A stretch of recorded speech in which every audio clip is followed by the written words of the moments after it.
Hi, Dan Jones here. I'm here with Karl Weaver, who is the OEM Business Development Director from Oasis Smart SIM. Nice to meet you. Good to meet you. So, you're here kind of promoting a new class of SIM as it is.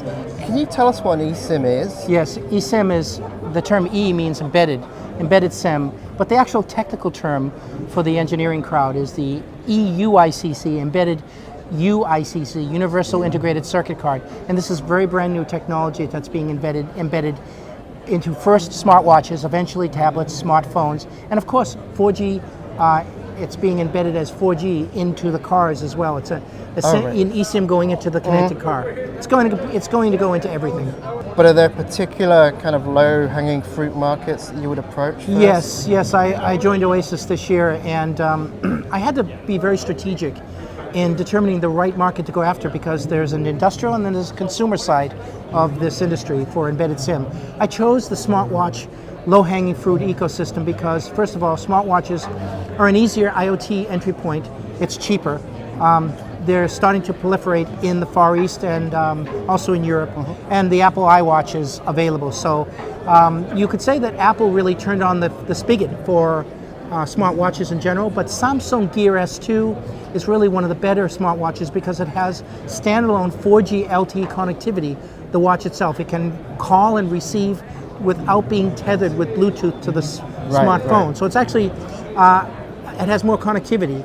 And also another key point is payment. Most people buy a smartwatch because they think, well, health and fitness, but actually I'm promoting it for payment because it usually adds near-field communications, and it's used for subway transit ticketing. It's a big feature in Asia, specifically China and all of Asia. They use their payment technologies more vivaciously than we do in North America. They're much more sophisticated with the usage of smartwatches as well. That's the situation.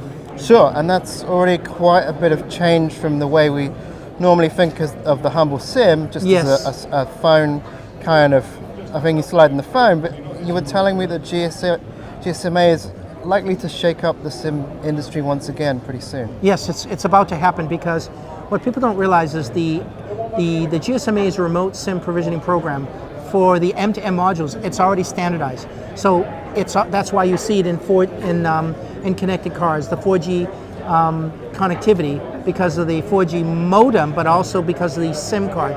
That's how you can get to the operator's network in your connected car. But on the consumer device side, it's just starting. And there was, it's basically a situation where lots of stakeholders and lots of ecosystem vendors are involved in the consumer device side. Right. With the connected car, it's just auto OEMs, but with the consumer side, you've got MNOs, you've got smart card vendors, you've got all kinds of device vendors. They're all involved in this. The key of the embedded SIM is to free up the profile, the MNO, the operator's MNO profile, so that the owner of the device controls the subscription of the profile, which is very cool. Normally the MNO, the mobile network operator, controlled the profile. Now it's completely changed. It's revolutionary. It's going to change the way operators work. It's going to change the way OEM manufacturers work. They are already tweaking their business model, waiting for the standard, which will be, by 2017, this will be set and a done deal.